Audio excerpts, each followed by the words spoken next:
हम स्टार्ट करते हैं पेज 142 सेक्शन 2 माइक्रोबायोलॉजी का क्लिनिकल बैक्टीरियोलॉजी वाला सेक्शन कर रहे हैं। तो इसमें है salmonella versus Shigella. Both salmonella and Shigella the Gram negative rods. ठीक है, ये दोनों जो हैं ये ग्राम नेगेटिव रॉड्स होते हैं, नॉन लैक्टोज फर्मेंटर्स हैं, ऑक्सीडेज नेगेटिव हैं।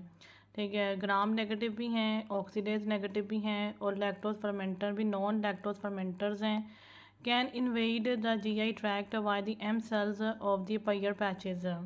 ठीक है, तो GI ट्रैक्ट को ये इन्वेड कर सकते हैं। ठीक है, क्योंकि पायर पैचेस के ऊपर कुछ M cells होते हैं, उनकी मदद से ये GI ट्रैक्ट को इन्वेड कर रहे होते हैं। और ये पायर पैचेस भी GI ट्रैक्ट में हमें पता है कि प्रेजेंट होते हैं। तो इन पायर पैचेस के ऊपर जो M cells होते हैं वो असल में इन्फेक्ट हो रहे होते हैं साल्मोनेला और शिगेला से, और इसी वजह से जो है वो गैस्ट्रोइंटेस्टाइनल ट्रैक्ट के अंदर इन्वेजन हो पा रही होती है। उसके बाद हम देखते हैं साल्मोनेला टाइफी। ठीक है, साल्मोनेला टाइफी है और एक Salmonella species except Salmonella typhi. ठीक है, एक तो टाइफी है, एक उसके अलावा जो बाकी जितनी भी साल्मोनेला की टाइप्स होंगी एक्सेप्ट साल्मोनेला टाइफी, और एक है शिगेला। उसके बाद हम देखते हैं रिजर्वॉयर्स। ठीक है, साल्मोनेला टाइफी का रिजर्वॉयर है ह्यूमंस ओनली। ठीक है, बाकी जितने भी साल्मोनेला की टाइप्स हैं उसमें ह्यूमंस एंड एनिमल्स दोनों इन्वॉल्व हैं। शिगेला भी ओनली ह्यूमंस में है। ठीक है, साल्मोनेला टाइफी और शिगेला ओनली ह्यूमंस में है, जबकि साल्मोनेला की जो अदर टाइप्स हैं वो ह्यूमंस और एनिमल्स दोनों को इन्फेक्ट कर सकती हैं। उसके बाद आता है स्प्रेड। ठीक है, साल्मोनेला का जो स्प्रेड है वो हीमाटोजेनस स्प्रेड है। ठीक है, यानी कि ब्लड स्ट्रीम के ज़रिए हो रहा होता है। और साल्मोनेला स्पीशीज़ जो हैं उनका भी जो है वो हीमाटोजेनस स्प्रेड है। Shigella cell to cell transfer करता है, नो हीमाटोजेनस स्प्रेड। ठीक है, हीमाटोजेनस का मतलब ये होता है कि बैक्टीरिया जो है वो ब्लड स्ट्रीम के ज़रिए डिफरेंट ऑर्गन्स या टिश्यूज़ को इन्फेक्ट कर पा रहा है, लेकिन जो शिगेला है वो सेल टू सेल ट्रांसफ़र करता है, ब्लड स्ट्रीम में ये नहीं आता। उसके बाद हम देखते हैं हाइड्रोजन सल्फाइड गैस की प्रोडक्शन। तो हाइड्रोजन सल्फाइड गैस की प्रोडक्शन जो है वो साल्मोनेला ने करवानी है, जबकि शिगेला ने नहीं करवानी। ठीक है, साल्मोनेला की जितनी भी टाइप्स हैं उन सारों ने हाइड्रोजन सल्फाइड की जो है वो प्रोडक्शन करवानी होती है, जबकि शिगेला ने नहीं करवानी। तो इस तरीके से हम साल्मोनेला और शिगेला को बड़ी आसानी से डिफ्रेंशिएट कर सकते हैं, क्योंकि सिर्फ साल्मोनेला ने ये वाला काम करना है, शिगेला ने नहीं करना।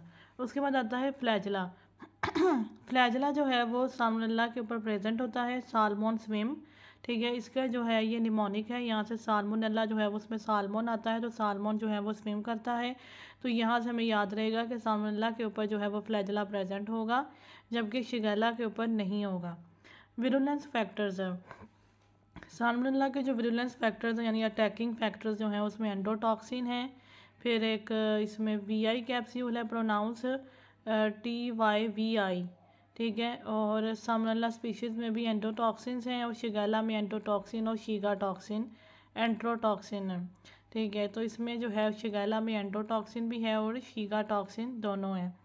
तो यहाँ पे जो है वो साल्मोनेला टाइफी के पास एक तो एंडोटॉक्सिन होता है, एक इसके पास कैप्सूल भी होता है। ठीक है, VI कैप्सूल। तो इसके कैप्सूल को हम TYVI यानी टाइफी भी कह सकते हैं, इसके कैप्सूल को। ठीक है, जबकि साल्मोनेला की जो अदर स्पीशीज़ हैं उनका जो विरुलेंस फैक्टर्स है वो है एंडोटॉक्सिन, ये मोस्ट कॉमन विरुलेंस फैक्टर होता है बैक्टीरिया में। और शिगेला के पास भी एंडोटॉक्सिन है, यानी तीनों के पास एंडोटॉक्सिन है, लेकिन कैप्सूल जो है वो साल्मोनेला के पास है, साल्मोनेला टाइफी के पास। और शिगेला के पास जो है वो एंडोटॉक्सिन के अलावा जो है वो शीगाटॉक्सिन भी है एक। ठीक है, ये एक एंट्रोटॉक्सिन है। ठीक है, शीगाटॉक्सिन जो है वो एंट्रोटॉक्सिन है, यानी कि ये एंट्रोसाइट्स को अफेक्ट करेगा, GI ट्रैक्ट के सेल्स को। उसके बाद हम देखते हैं इन्फेक्टियस डोज। ठीक है, इन्फेक्टियस डोज कहते हैं amount of pathogen required to establish an infection. ठीक है, पैथोजन की वो अमाउंट जो बॉडी के अंदर इन्फेक्शन एस्टेब्लिश करने में रिक्वायर्ड है। तो इन्फेक्टियस डोज जो है वो साल्मोनेला की टाइफी की हाई है, इसी वजह से लार्ज इनोकुलम रिक्वायर्ड है। ठीक है, यानी कि ज़्यादा अमाउंट हमें रिक्वायर्ड होगी पैथोजन की इन्फेक्शन एस्टेब्लिश करवाने के लिए। तो जिसकी जो इन्फेक्टियस डोज है वो हाई है, इसका मतलब ये है कि उसकी अमाउंट हमें ज़्यादा रिक्वायर्ड है इन्फेक्शन एस्टेब्लिश करने के लिए। तो इसमें हमें फिर लार्ज इनोकुलम रिक्वायर्ड होगा। Acid labile inactivated by gastric acids, और ये लार्ज इनोकुलम रिक्वायर्ड होने की रीज़न भी उन्होंने बता दी है इसके रीज़न ये है कि ये एसिड लवाइल होता है, यानी कि इसको गैस्ट्रिक एसिड जो है वो इनएक्टिवेट कर देते हैं, इसीलिए हमें इसकी ज़्यादा अमाउंट रिक्वायर्ड होती है। साल्मोनेला की जो अदर स्पीशीज़ हैं उनकी भी इसी तरह से, जो अदर स्ट्रेन्स हैं ठीक है, उनकी भी इसी तरह हाई होती है। और शिगेला की अमाउंट जो है वो हमें लो अमाउंट रिक्वायर्ड होती है, वेरी स्मॉल इनोकुलम रिक्वायर्ड। ठीक है, इसकी जो इनोकुलम यानी कि इसकी अमाउंट जो है वो वेरी स्मॉल हमें रिक्वायर्ड होगी, क्योंकि ये एसिड स्टेबल है। ठीक है, दोनों में यही फ़र्क है कि इन्फेक्टियस डोज जो है वो साल्मोनेला टाइफी की हाई है, शिगेला की लो है। जो हाई है उसके लिए हमें अमाउंट यानी इनोकुलम जो है वो हमें ज़्यादा अमाउंट में रिक्वायर्ड है, और उसकी वजह यह है कि वो एसिड लबाइल है, यानी कि उसको गैस्ट्रिक एसिड जो है वो इनएक्टिवेट कर रहे हैं, इसीलिए हमें ज़्यादा अमाउंट रिक्वायर्ड है ताकि गैस्ट्रिक एसिड जितना ज़्यादा इनएक्टिवेट ना कर सकें। शिगेला जो है उसमें इनोकुलम स्मॉल है, acid stable, resistant to gastric acids. ठीक है, तो ये जो है शिगेला जो है वो एसिड स्टेबल है, यानी resistant to gastric acids. Effects of antibiotics on the faecal excretion. ठीक है, effects of antibiotics on faecal excretion, prolongs duration. ठीक है, तो यहाँ पे है कि एंटीबायोटिक्स का क्या इफेक्ट होगा, ठीक है, फीसिस की एक्सक्रिएशन पर। तो फीसिस की जो एक्सक्रिएशन है वो साल्मोनेला टाइफी में प्रोलॉन्ग्ड है। ठीक है, और प्रोलॉन्ग्स ड्यूरेशन। ठीक है, फीकल की जो एक्सक्रिएशन है, effects of antibiotics on the faecal excretion. ठीक है, तो एंटीबायोटिक्स जो हैं वो ड्यूरेशन को प्रोलॉन्ग करेंगी साल्मोनेला टाइफी में, और साल्मोनेला की जो अदर स्पीशीज़ हैं उसमें भी हम प्रोलॉन्ग करेंगे ड्यूरेशन को, लेकिन शिगेला जो है वो शॉर्टन उसमें ड्यूरेशन होगी फीसिस की एक्सक्रिएशन की, with the effect of antibiotics. ठीक है, यानी कि अगर किसी को साल्मोनेला टाइफी का इन्फेक्शन हुआ है और हमने उसको एंटीबायोटिक्स दे दिए हैं, तो जो उसकी फीकल एक्सक्रिएशन है यानी फीसिस की जो एक्सक्रिएशन है उसकी ड्यूरेशन प्रोलॉन्ग्ड हो जाएगी। ठीक है, उसके बाद हम देखते हैं इम्यून रिस्पॉन्स।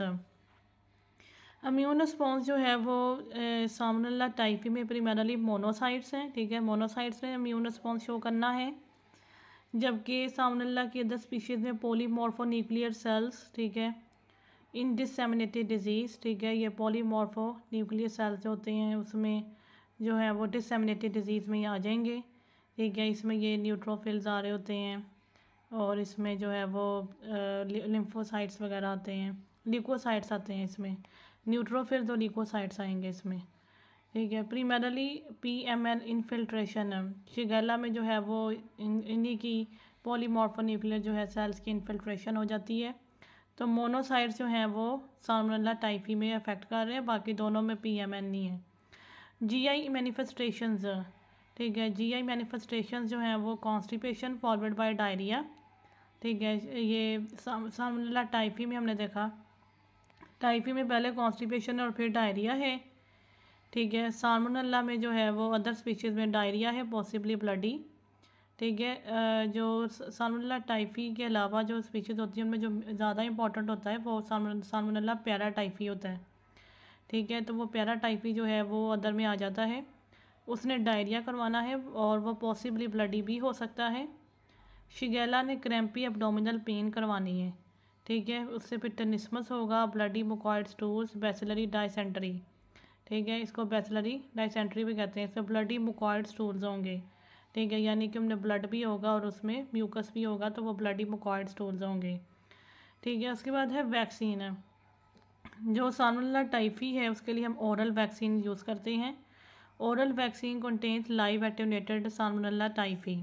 ठीक है, जो इसका ओरल वैक्सीन होता है उसके अंदर तो हमने ये जो टाइफी है इसको हमने एटेन्यूएट यानी वीक किया होता है, पर लाइव होता है। ठीक है, लाइव एटेन्यूएटेड साल्मोनेला टाइफी हमने उस वैक्सीन के अंदर रखा होता है इम्यून रिस्पॉन्स को स्टिमुलेट करने के लिए। ठीक है, और जो इसका इंट्रामस्कुलर वैक्सीन है कंटेन्स VI कैप्सुलर पॉलीसेक्राइड है। ठीक है, इसके दो वैक्सीन हैं, एक को हम ओरली देते हैं, एक को हम इंट्रामस्कुलर देंगे। जो ओरली वाला है उसमें हमने जो है वो पूरे के पूरे साल्मोनेला टाइफी को जो है वो वीक करके जो है वो वैक्सीन के अंदर डाल देते हैं। ठीक है, ताकि इम्यून रिस्पॉन्स को हम जो है वो स्टिमुलेट कर सकें। लेकिन इंट्रामस्कुलर वाले वैक्सीन में हमने सिर्फ़ और सिर्फ उसके कैप्सूल को जो है वो हमने लेना होता है, इसको कहते हैं VI कैप्सुलर पॉलीसेक्राइड। ठीक है। तो इंट्रामस्कुलर वैक्सीन में हमने कैप्सुलर पॉलीसेकेराइड को ले लेना है। उसके बाद ये जो बाकी हैं साल्मोनेला के अदर टाइप्स हैं जो, उनमें हमने कोई वैक्सीन यूज़ नहीं करना। शिगेला में भी हमने कोई वैक्सीन यूज़ नहीं करना। यूनिक प्रॉपर्टीज़, ठीक है। अब ये जो साल्मोनेला टाइफी है, इसके नाम में टाइफी इसी वजह से आता है क्योंकि ये टाइफॉइड फीवर करवाता है। टाइफॉइड फीवर की प्रेजेंटेशन होती है रोज स्पॉट्स ऑन एब्डोमेन, ठीक है। एब्डोमेन के ऊपर जो है वो डिफरेंट स्पॉट्स बन जाते हैं दाने से, और कॉन्स्टिपेशन हो जाएगी, एब्डोमिनल पेन है, फीवर है, पल्स टेम्परेचर डिसोसिएशन है, ठीक है। ये देख लेते हैं कि पल्स टेम्परेचर डिसोसिएशन, इसमें जो है वो डिफरेंट किस्म का एक फ़ीवर है, तो उसको देख लेते हैं। Later GI ulceration and haemorrhage, तो इसमें बाद में ये होएगा कि जीआई की अल्सरेशन और हेमोरेज भी हो जाएगा। ट्रीट हम इसको कर सकते हैं विद सेफ्ट्राइक्सोन और द फ्लोरोक्विनोलोन, ठीक है। फ्लोरोक्विनोलोन और सेफ्ट्राइक्सोन से हम इसको ट्रीट कर सकते हैं। Carrier state with gall bladder colonisation, इसकी कैरियर स्टेट भी होगी और उसमें जो गैल ब्लैडर है वो उसमें कॉलोनाइजेशन हुई होगी, ठीक है। इसकी कैरियर स्टेट में गैल ब्लैडर में कॉलोनाइजेशन हुई होती है। अदर साल्मोनेला की जो स्पीशीज़ है उसमें एक पोल्ट्री है, एग्स हैं, ठीक है, पेट्स हैं और टर्टल ज़्यादा कॉमन सोर्सेज, ठीक है। तो इसके जो सोर्सेज बन जाती हैं अदर स्पीशीज़ की, उसमें एक पोल्ट्री है, ठीक है, एग्स हैं, पेट्स हैं, टर्टल ज़्यादा common sources. Antibiotics not indicated, तो इसमें हम एंटीबायोटिक्स को यूज़ नहीं करेंगे। Gastroenteritis is usually cause by the non typhoidal salmonella, इसमें भी गैस्ट्रोएंटेराइटिस हो रही होगी लेकिन वो नॉन टाइफॉइडल साल्मोनेला की वजह से हो रही होगी। जो टाइफॉइड वाला होता है साल्मोनेला, वो साल्मोनेला टाइफी होता है। उसके बाद हम देखते हैं यूनिक प्रॉपर्टीज शिगेला की, तो इसमें 4 एफ्स हैं, फिंगर्स, फ्लाइज, फूड और फीसेज, ठीक है। ये जो यहाँ पे 4 एफ लिखे हुए हैं, ये इसके जो है वो ट्रांसमिशन यानी कि ये किस तरीके से स्प्रेड होता है, तो उसके बारे में बताया हुआ है कि फिंगर्स यानी हैंड्स के ज़रिए हैंड टू हैंड कॉन्टैक्ट में भी ये जो है वो स्प्रेड हो जाता है शिगेला का इन्फेक्शन। फ्लाइज ये वाले इन्फेक्शन को स्प्रेड कर रही होती हैं। फूड कंटेमिनेट हो तो वो भी स्प्रेड कर सकता है। फीसेस यानी फीसेस के साथ एक्सपोजर हो जाए तो वो भी इसमें जो है वो ट्रांसमिशन करवा रहा होता है। In order of decreasing severity less toxin produced, ठीक है। अच्छा, डिक्रीजिंग सिविरिटी को हम देखेंगे, लेस टॉक्सिन प्रोड्यूस, तो यहाँ पे मैंने बताया है डिक्रीजिंग सिविरिटी में ऑर्डर दिया हुआ है।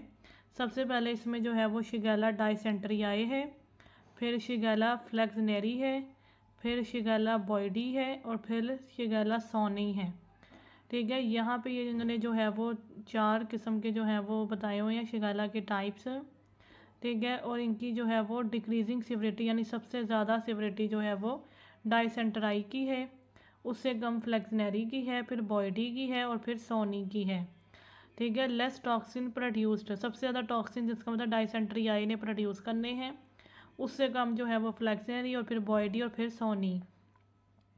Invasion of M cells is key to pathogenicity, ठीक है। तो हमने ये बात पहले भी पढ़ी कि जो एम सेल्स हैं उनकी इन्वेजन हो रही होती है और इसी वजह से इनका इन्फेक्शन जो है वो इस्टेब्लिश हो पा रहा होता है।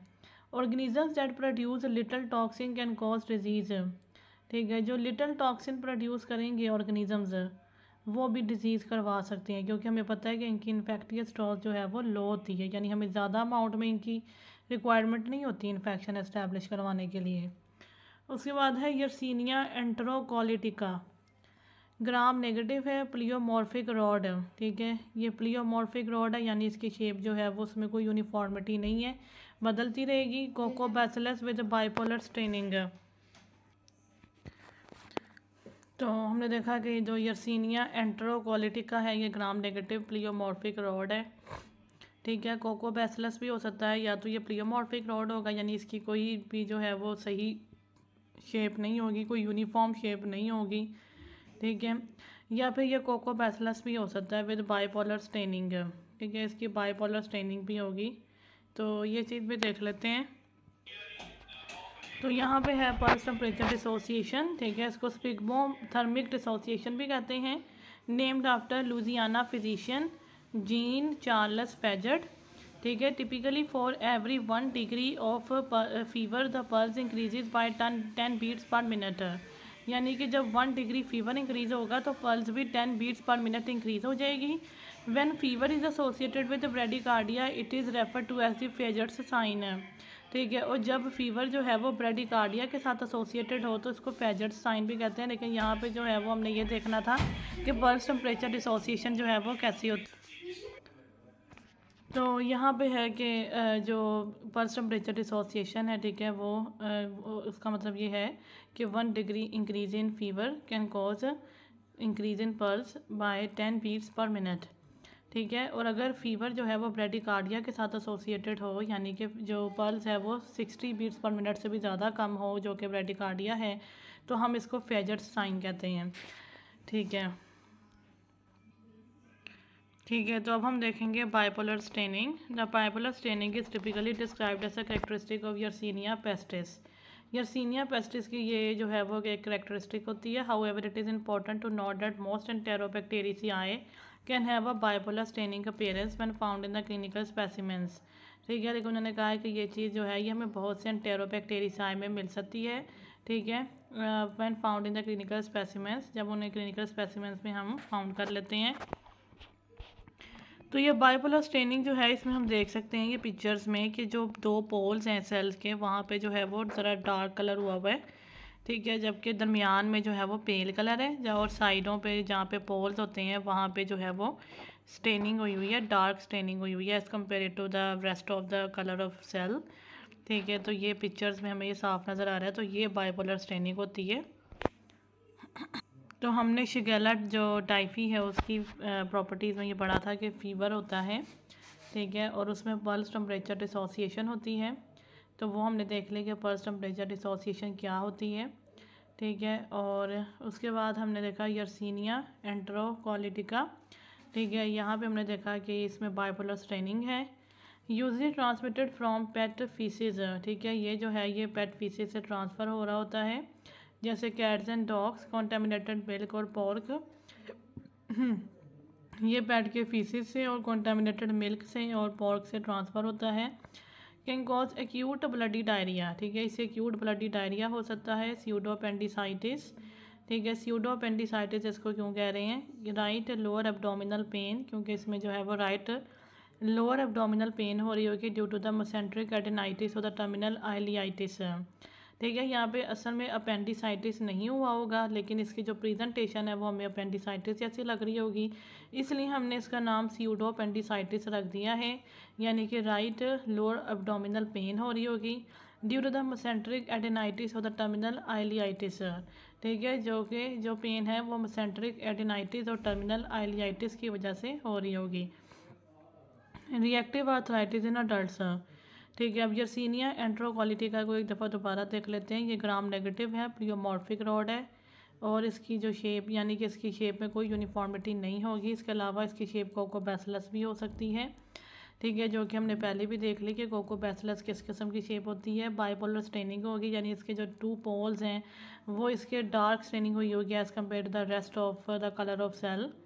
ठीक है, ये जो है ये पेट फीसिस से ट्रांसफ़र हो सकता है, कॉन्टामिनेटेड मिल्क से हो सकता है और पोर्क से भी हो सकता है। Can cause acute bloody diarrhoea. ठीक है, ये ब्लडी डायरिया भी करवा सकता है, स्यूडोपेंडिसाइटिस करवा सकता है। स्यूडोपेंडिसाइटिस में जो है वो राइट एब्डोमिनल पेन हो रही होगी ड्यू टू द मेसेंट्रिक एडेनाइटिस और द टर्मिनल आइलियाइटिस। ठीक है, ये दोनों इन्फेक्शंस हैं, मेसेंट्रिक एडेनाइटिस, ठीक है, और terminal आइलियाइटिस। Reactive arthritis in adults के साथ भी इसकी प्रेजेंटेशन हो रही है। अब 3 चीज़ों से इसकी प्रेजेंटेशन हो रही है, एक ब्लडी डायरिया, एक स्यूडोपेंडिसाइटिस और एक reactive arthritis in adults. Lactose fermenting enteric bacteria. ठीक है, ये लैक्टोज को फर्मेंट करने वाले एंटेरिक बैक्टीरिया हैं। Fermentation of lactose pink colonies on the MacConkey agar. ठीक है, अब इन्होंने क्या करना है, इन्होंने फर्मेंटेशन ऑफ लैक्टोज कर देनी है। ठीक है, जिसकी वजह से जो मैकॉन्कीज एगर है वहाँ पे पिंक कलर की कॉलोनीज बन जाएंगी। एग्जांपल्स इंक्लूड, इसमें कौन कौन से बैक्टीरिया आते हैं? सिट्रोबैक्टर आता है, सेरेचा कोलाई आता है, एंटेरोबैक्टर आता है। ये 2 तो बैक्टर वाले आ गए। एक इसमें क्लबशेला है। ठीक है, सेरेचा कोलाई के साथ अक्सर ही क्लबशेला आ जाता होता है, और एक इसमें सरेशिया है। ठीक है, तो सिट्रोबैक्टर हो गया, एंटेरोबैक्टर हो गया, सेरेचा कोलाई, क्लबशेला, सरेशिया। मैकॉन्की कीक्स मिल्क, ये कीक्स जो है वो इन्होंने वर्ड यूज़ किया है CEEKS, ठीक है। सिट्रोबैक्टर, एस्चेरिचिया कोलाई, एंटेरोबैक्टर, क्लैप्सियला सरेशिया। EMB एगर, ठीक है, EMB एगर है।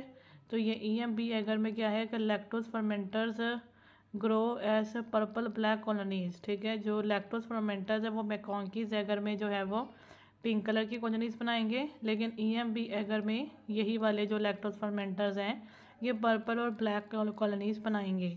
Escherichia coli grows colonies with the green sheen, ठीक है। जबकि जो एस्चेरिचिया कोलाई है इसकी जो कॉलोनीज होंगी उसमें ग्रीन शीन यानी कि ग्रीन सा शेड आ रहा होगा।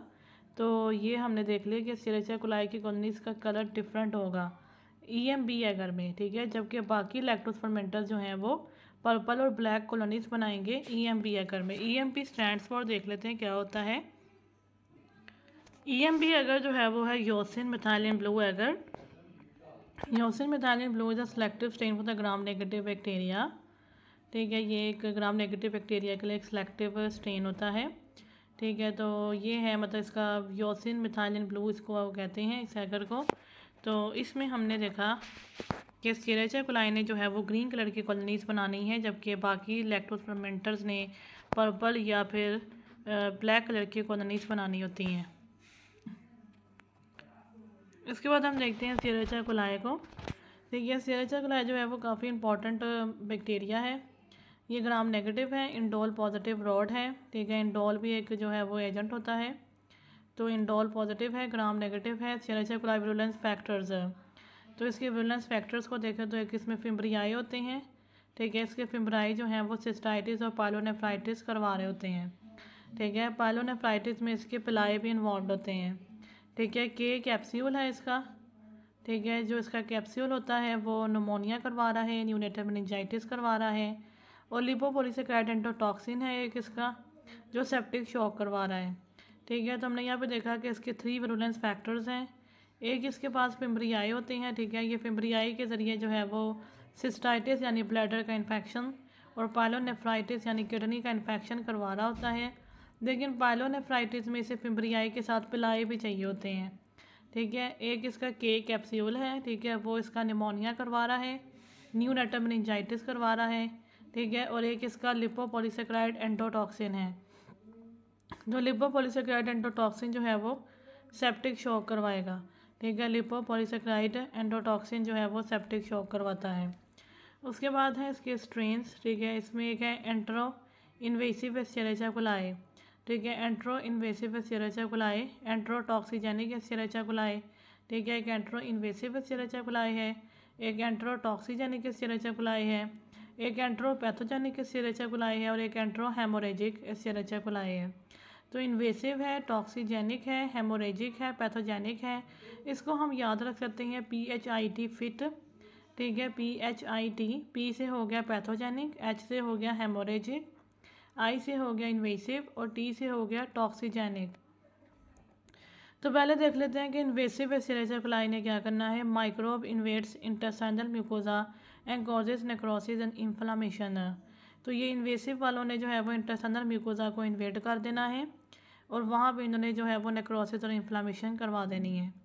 प्रेजेंटेशन EIEC इज़ इन्वेसिव, ठीक है। EIEC इज़ इन्वेसिव, ठीक है। तो इसको ये जो EIEC है ये असल में एस्चेरिचिया कोलाई का जो है वो शॉर्ट तरीके से नाम लिखा हुआ है, एंट्रो इन्वेसिव एस्चेरिचिया कोलाई, ठीक है। ये इन्वेसिव है, ठीक है, डायसेंट्री करवाएगा। Clinical manifestation similar to Shigella, तो इसकी जो क्लिनिकल प्रेजेंटेशन है वो शिगेला को रिजेंबल कर रही होंगी, शिगेला के प्रेजेंटेशन को, ठीक है। उसके बाद है enterotoxigenic Escherichia coli produces heat labile and the heat stable enterotoxins. ये जो टॉक्सिजेनिक है वो नाम से पता चल रहा है कि इसने टॉक्सिन्स प्रोड्यूस करने हैं, तो इसने हीट लबाइल और हीट स्टेबल टॉक्सिन्स प्रोड्यूस कर दिए। नो इन्फ्लामेशन और इन्वेजन, इसने कोई इन्फ्लामेशन और इन्वेजन नहीं करवानी, ठीक है। तो यहाँ पे है ETEC यानी एंट्रोटॉक्सिजेनिक एस्चेरिचिया कोलाई, इसने करवाया ट्रैवलर्स डायरिया, ठीक है। ट्रैवलर्स डायरिया इसने करवाना है वाटरी, ठीक है। ट्रैवलर्स डायरिया जो है वो वाटरी डायरिया इसने करवाना है।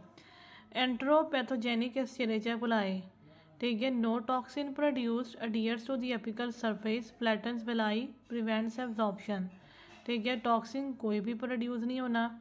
Adheres to the apical surface, ठीक है। टॉक्सिन नो टॉक्सिन प्रोड्यूस्ड, ठीक है। Adheres to the apical surface, ठीक है। ये एपिकल सरफेस को बाइंड कर सकता है, अडेयर कर सकता है। फ्लैटन्स विलाए, और विलाए को इसने फ्लैटन कर देना है। प्रिवेंट्स एब्जॉर्प्शन, ठीक है। विलाए को यानी वो जो हमारे इंटेस्टाइन में आइलियम के जो है वो प्रेजेंट होते हैं, आइलियम के ऊपर ये विलाई डिफरेंट प्रेजेंट होते हैं। प्रिवेंट्स एब्जॉर्प्शन, तो इन एपिकल सरफेसेस और विलाए को फ्लैटन करके जो है वो एब्जॉर्प्शन को प्रिवेंट कर देना होता है पैथोजेनिक एस्चेरिचिया कोलाई ने। तो इन्होंने करवाना है डायरिया, ठीक है। जब एब्जॉर्प्शन ही नहीं हो रही होगी तो इसका मतलब ये है कि जो कुछ खाया पिया है वो फौरी तौर पे बगैर एब्जॉर्प्शन के जो है वो डायरिया के थ्रू निकल जाएगा, ठीक है। Diarrhoea usually in children, think EPEC and paediatrics, ठीक है। तो ये जो है इस तरीके से ये डायरिया करवाता है, लेकिन ये डायरिया ज़्यादातर चिल्ड्रन में हो रहा होता है। इसी वजह से EP से जो है वो P से हमें पीडियाट्रिक्स याद रखेंगे तो हमें ये याद रहेगा कि ये वाले एस्चेरिचिया कोलाई के स्ट्रेन ने असल में जो है वो चिल्ड्रन के अंदर डायरिया करवाना है। इसके बाद हम पढ़ते हैं एंट्रो हेमोरेजिक एस्चेरिचिया कोलाई, ठीक है। तो इसमें है O157 रेशो H7, ठीक है। O157 ratio H7 is the most common serotype in the United states. तो O157 ratio H7 is the most common serotype in the United states, ठीक है। तो जो सेरोटाइप मोस्ट कॉमन है, ठीक है, वो है O157 रेशो H7, एंड में दोनों के 7 आ रहे हैं। Often transmitted via under cooked meat raw leafy vegetables, तो इसकी ट्रांसमिशन होती है जब हम अंडर कुकड मीट यूज़ करते हैं, ठीक है, या फिर जो लीफी वेजिटेबल्स हैं उनको मतलब रॉ फॉर्म में जो है वो मतलब उनको कुक किए बगैर या फिर उनको धोए बगैर अगर हम इस्तेमाल करेंगे तो उससे भी ये जो है वो ट्रांसमिट हो सकता है। Shiga toxin causes haemolytic uraemic syndrome, ठीक है। तो इसका जो है वो एक शीगा टॉक्सिन भी ये प्रोड्यूस कर रहा होता है, ठीक है। उससे हीमोलिटिक यूरीमिक सिंड्रोम हो सकता है जिसमें हमें फाइंडिंग्स मिलेंगी अनीमिया की, thrombocytopenia and acute kidney injury, ठीक है। अनीमिया, थ्रोम्बोसाइटोपिनिया और acute kidney injury due to the microthrombi forming on the damage endothelium, ठीक है। जो एक्यूट किडनी इंजरी हो रही है ये माइक्रोथ्रोम्बाई की वजह से हो रही है, ठीक है। और ये जो माइक्रोथ्रोम्बाई जो है ये फॉर्म हो रहा है the damage endothelium, mechanical haemolysis, ठीक है, forming on the damage endothelium, ठीक है, which results in the mechanical haemolysis with schistocytes on the peripheral blood smear, ठीक है। इससे जो है वो फिर मैकेनिकल हीमोलाइसिस होगी, ठीक है, with schistocytes on the peripheral blood smear, platelet consumption and the decrease renal blood flow, ठीक है। तो हम देख लेते हैं एंट्रो हेमोरेजिक एस्चेरिचिया कोलाई, ठीक है। इसका जो है वो एक स्ट्रेन है, ये एस्चेरिचिया कोलाई जो है वो खुद एक स्ट्रेन है, लेकिन स्ट्रेन्स के अंदर जो है वो डिफरेंट सेरोटाइप्स भी होती हैं। तो इसकी जो सेरोटाइप है वो है O157 ओवर रेशो H7, ठीक है। तो ये अंडर कुकड मीट और रॉ लीफी वेजिटेबल से जो है ये ट्रांसमिट हो रहा है। फिर उसके बाद हमने देखा शीगा टॉक्सिन, तो शीगा टॉक्सिन जो है वो हीमोलिटिक यूरीमिक सिंड्रोम करवा सकता है, और शीगा टॉक्सिन जो है उसको एंट्रो हेमोरेजिक एस्चेरिचिया कोलाई प्रोड्यूस कर रहा है। तो इसकी फाइंडिंग्स में अनीमिया, थ्रोम्बोसाइटोपिनिया और एक्यूट किडनी इंजरी है, और ये तीनों फाइंडिंग्स हो रही है माइक्रोथ्रोम्बाई की वजह से जो कि डैमेज एंडोथेलियम पे बन गई, और जब वो डैमेज एंडोथेलियम पे माइक्रोथ्रोम्बाई बनेगी तो फिर मैकेनिकल हीमोलाइसिस हो जाएगी। उस हीमोलाइसिस से जो है वो सिस्टोसाइट्स बनेंगे on the peripheral blood smear, platelet consumption होगी और decrease in the blood flow. Dysentery that is a toxin along causes necrosis and inflammation, ठीक है। इससे जो है वो डाइसेंट्री हो रही होगी। Toxin along causes necrosis and inflammation does not ferment sorbitol versus other Escherichia coli, ठीक है। एक तो इसने डाइसेंट्री करवा देनी है, ठीक है। जो टॉक्सिन अलोन है वो नेक्रोसिस और इन्फ्लामेशन करवा सकता है, ठीक है। तो इसका जो टॉक्सिन है वो सिर्फ और सिर्फ नेक्रोसिस और इन्फ्लामेशन करवा सकता है, ठीक है, जिससे डाइसेंट्री हो रही होगी। डज नॉट फर्मेंट, लेकिन जो हेमोरेजिक एस्चेरिचिया कोलाई है ये सॉर्बिटोल को फर्मेंट नहीं करता, ठीक है, जबकि अदर एस्चेरिचिया कोलाई स्ट्रेन्स जो हैं वो फर्मेंट कर देते हैं। EHEC is associated with the haemorrhage, hamburgers, haemolytic uraemic syndrome, ठीक है। ये हेमोरेज यानी कि ये हेमोरेज करवाएगा, और हैमबर्गर्स के साथ एसोसिएटेड है, ठीक है, क्योंकि उनके अंदर जो है वो अंडर कुक्ड मीट हो सकता है और रॉ लीफी वेजिटेबल्स हो सकती हैं। और हीमोलिटिक जो रीमिक सिंड्रोम भी ये करवा रहा होता है क्योंकि ये शीगा टॉक्सिन प्रोड्यूस कर रहा होता है, ठीक है। इसका जो शीगा टॉक्सिन है वो नेक्रोसिस और इन्फ्लेमेशन भी करवाता है, ठीक है, जिसकी वजह से भी डायसेंट्री भी हो सकती है। उसके बाद है क्लबशेला, ठीक है। क्लबशेला जो है वो ग्राम नेगेटिव रॉड है, ठीक है। हमने ये बात पहले भी पढ़ी कि एस्चेरेचर कुलाई के साथ अक्सर जो है वो क्लबशेला का जिक्र आता है। तो अब देख लेते हैं, यहाँ पे भी हमने देखा कि एस्चेरेचर कुलाई के फ़ौरन बाद जो है वो अब क्लबशेला का जिक्र आ गया है।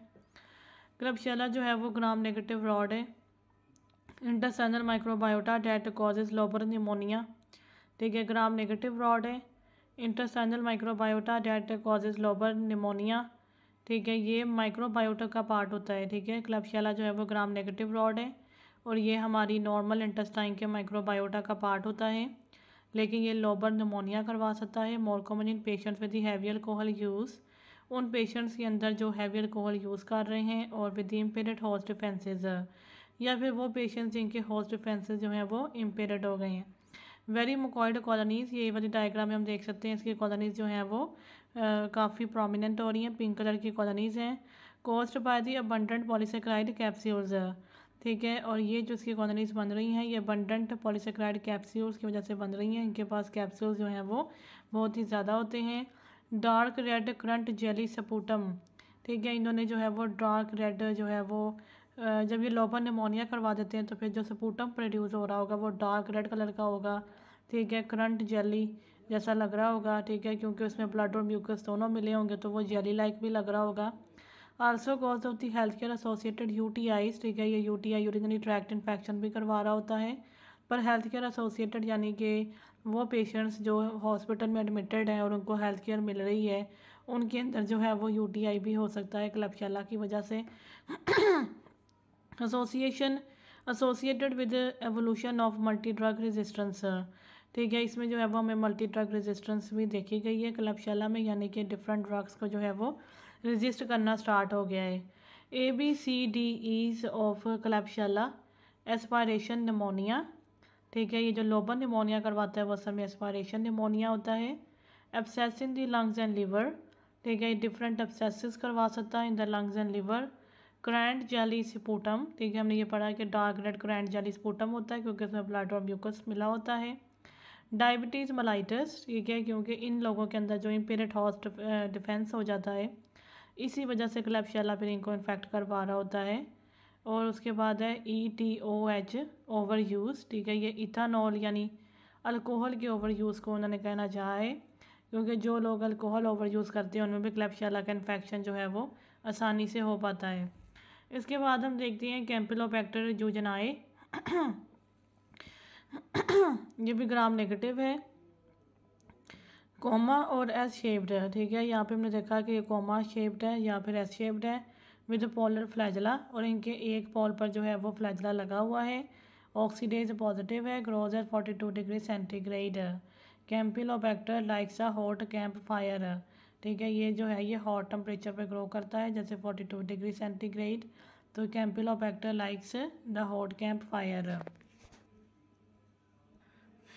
उसके बाद है major cause of the bloody diarrhoea specially in children. Campylobacter जो है वो चिल्ड्रन में ब्लडी डायरिया करवा रहा होता है most commonly. Faecal oral transmission through the person to person contact, ठीक है। ये फीकर ओरल ट्रांसमिशन इनकी हो रही होती है through person to person contact, ठीक है। पर्सन टू पर्सन कॉन्टैक्ट जो है ये फीकर ओरल ट्रांसमिशन हो सकती है, और via injection of the under को कॉन्टामिनेटेड पोल्ट्री और मीट, ठीक है। एक दो तरह से इसकी ट्रांसमिशन हो रही है, एक तो फीकर ओरल ट्रांसमिशन है, ठीक है, यानी कि फीसिस के साथ एक्सपोजर हुआ है और फिर उसी हैंड को जो है वो और ओरल यानी कि उसी हैंड से जाकर खाना खाया जाए, ठीक है। तो इस तरह पर्सन टू पर्सन ट्रांसमिशन इसमें हो सकती है। या फिर इसकी दूसरी जो ट्रांसमिशन है वो इसकी है injection of the under cooked contaminated poultry, ठीक है, यानी कि अंडर कुक्ड ठीक से जो नहीं बनाया गया, कुक नहीं किया गया, वो वाला कॉन्टामिनेटेड किस्म का पोल्ट्री और मीट का यूज़ किया जाए। अनपास्चराइज्ड मिल्क और अनपास्चराइज्ड मिल्क का यूज़ किया जाए। कॉन्टैक्ट विद इन्फेक्टेड एनिमल्स, ठीक है, इन्फेक्टेड एनिमल्स के साथ भी कॉन्टैक्ट करने से कैम्पिलोबैक्टर जूजनाई का इन्फेक्शन हो सकता है। यानी dogs, cats and pigs is also a risk factor. Common antecedent to Guillain Barre syndrome में द रिएक्टिव आर्थराइटिस। ठीक है, ये जो कैम्पलोबैक्टर यूजेनाई का इन्फेक्शन है ये एंटीसीडेंट है, यानी कि ये जो है वो पहले हो रहा होता है गुलेन बेरी सिंड्रोम और रिएक्टिव आर्थराइटिस से पहले हो रहा होता है, यानी कि ये इसकी जो कॉम्प्लिकेशंस हैं वो गुलेन बेरी सिंड्रोम और रिएक्टिव आर्थराइटिस है। उसके बाद आता है विब्रियो कोलराई। ठीक है, तो ये भी ग्राम नेगेटिव है, फ्लैजेलेटेड और कॉमा शेप्ड है। ठीक है, तो इसमें और उसमें जो है वो क्या फ़र्क है, तो यहाँ पे हम देखते हैं कि कैम्पलोबैक्टर कॉमा शेप्ड और एस शेप्ड दोनों हो सकता है और इसके एक पोल पे जो है वो फ्लैजला लगा हुआ है। ठीक है, विब्रियो कोलराई के भी एक पोल पे जो है वो फ्लैजला लगा होगा और ये कॉमा शेप्ड होंगे, एस शेप्ड ये नहीं हो सकते। ऑक्सीडेज पॉजिटिव हैं। ठीक है, और ऑक्सीडेज पॉजिटिव जो हैं वो कैम्पलोबैक्टर यूजेनाई भी हैं। ग्रोज इन एल्कलाइन मीडिया, और ये एल्कलाइन मीडिया में ग्रो करते हैं। एंडेमिक टू डेवलपिंग कंट्रीज़, जो डेवलपिंग कंट्रीज़ हैं वहाँ पे ये एंडेमिक है। ठीक है, यानी आउटब्रेक्स के फॉर्म में भी होते हैं। Produces profuse rice water diarrhoea, इन्होंने राइस वाटर डायरिया जो है वो प्रोड्यूस कर देना है via enterotoxin that permanently activates, ठीक है, the stimulatory G protein and increases the cyclic AMP levels. Vibrio cholerae जो है वो राइस वाटर डायरिया करवाते हैं। ठीक है, क्योंकि ये जो है वो कपल्ड स्टिमुलेटरी प्रोटीन जो होता है जीएस को परमानेंटली एक्टिवेट कर देते हैं अपने एंट्रोटॉक्सिन के थ्रू, और ये जब स्टिमुलेट हो जाता है, जीएस जब स्टिमुलेट हो जाता है तो ये साइक्लिक एएमपी के लेवल्स ज़्यादा कर देता है। Sensitive to the stomach acid, ठीक है, लेकिन ये स्टमक एसिड को सेंसिटिव है, यानी कि हीट यानी कि एसिड लबाइल है। रिक्वायर्स लार्ज इनोकुलम, ठीक है, इसी वजह से इनकी जो अमाउंट है वो हमें लार्ज रिक्वायर्ड होती है, यानी कि इनकी इन्फेक्टियस डोज जो है वो हाई है।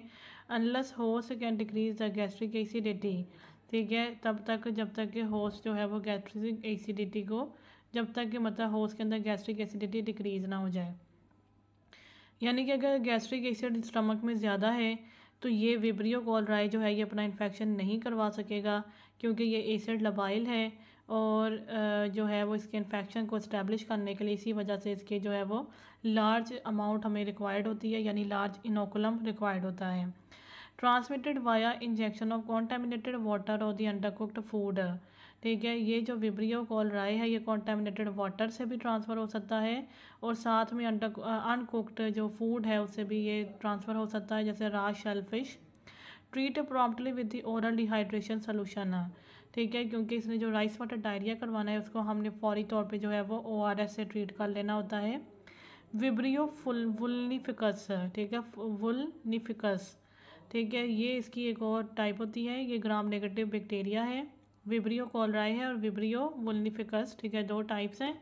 ये ग्राम नेगेटिव बैसिलस है, usually found in the marine environments, marine यानी कि ओशन वाले एनवायरनमेंट्स में ये वाला पाया जा रहा होता है। कॉज सीवर वाउंड इन्फेक्शंस और septicaemia due to the exposure to the contaminated sea water, ठीक है, तो ये वाउंड इन्फेक्शन जो हैं वो करवा सकता है, सेप्टिसीमिया भी करवा सकता है, यानी कि इन्फेक्शन ब्लड स्ट्रीम में भी आ सकता है अगर कॉन्टामिनेटेड सी वाटर को एक्सपोजर हो जाए।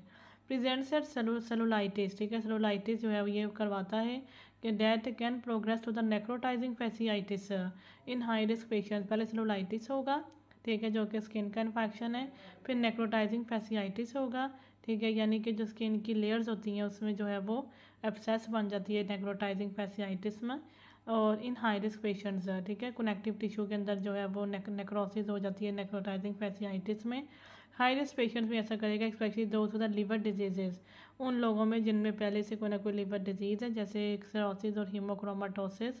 Serious wound infection required surgical debridement, ठीक है, वाउंड इन्फेक्शन अगर सीरियस है तो उसको सर्जिकल डिब्राइडमेंट रिक्वायर्ड है, ठीक है, serious wound infection required surgical debridement. तो ये है विब्रियो कोलराई कॉमा शेप, ठीक है। उसके बाद आता है Helicobacter pylori, serious wound infection required surgical debridement, ठीक है, सीरियस वाउंड इन्फेक्शन अगर हो गया तो उसमें सर्जिकल डिब्राइडमेंट भी करनी पड़ जाती है, ठीक है, क्योंकि एक तो इसने सेलुलाइटिस करवाना होता है, फिर बाद में इसने नेक्रोटाइजिंग फैसियाइटिस तक भी ले जाना है, ठीक है, तो ये जो है ये नेक्रोटाइजिंग फैसियाइटिस जो है ये काफ़ी सीरियस किस्म का स्किन इन्फेक्शन हो रहा होता है, तो उसके बाद जो है वो फिर उसकी जो है वो सर्जिकल डिब्राइडमेंट करनी पड़ जाती है, ड्रेनेज वगैरह करना पड़ता है अगर ये आगे एब्सेस तक चला जाए तो। फिर उसके बाद आता है हेलिकोबैक्टर पायलोरी, कर्व्ड होते हैं, ठीक है, फ्लैजेलेटेड हैं, मोटाइल ग्राम नेगेटिव रॉड हैं, ठीक है। तो यहाँ पे इनकी जो है वो डायग्राम में शो की हुई हैं। तो यहाँ पे हमने देखा कि ये एक तो ग्राम नेगेटिव रॉड है, ठीक है, दूसरा ये है कि ये भी फ्लैजेलेटेड हैं, और तीसरा ये कि ये कर्व्ड होते हैं। तो डेट इज़ ट्रिपल पॉजिटिव है, ठीक है, ट्रिपल पॉजिटिव है। ट्रिपल पॉजिटिव हम इनको क्यों कह रहे हैं, क्योंकि ये कैटालेज पॉजिटिव भी हैं, ऑक्सीडेज पॉजिटिव भी हैं, यूरिएज पॉजिटिव भी हैं।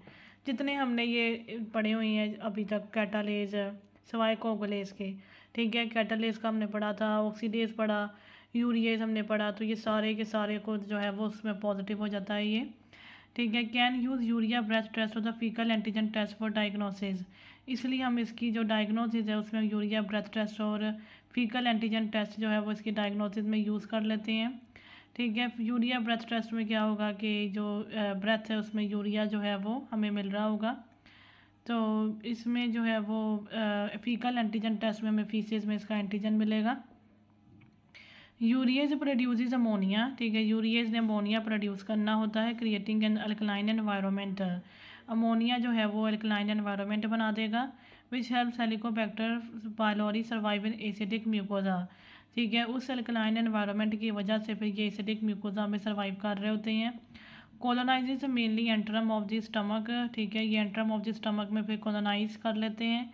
कॉजेज गैस्ट्राइटिस, ठीक है, वहाँ पे पहले गैस्ट्राइटिस करवाते हैं, फिर बाद में पेप्टिक अल्सर्स करवा देते हैं।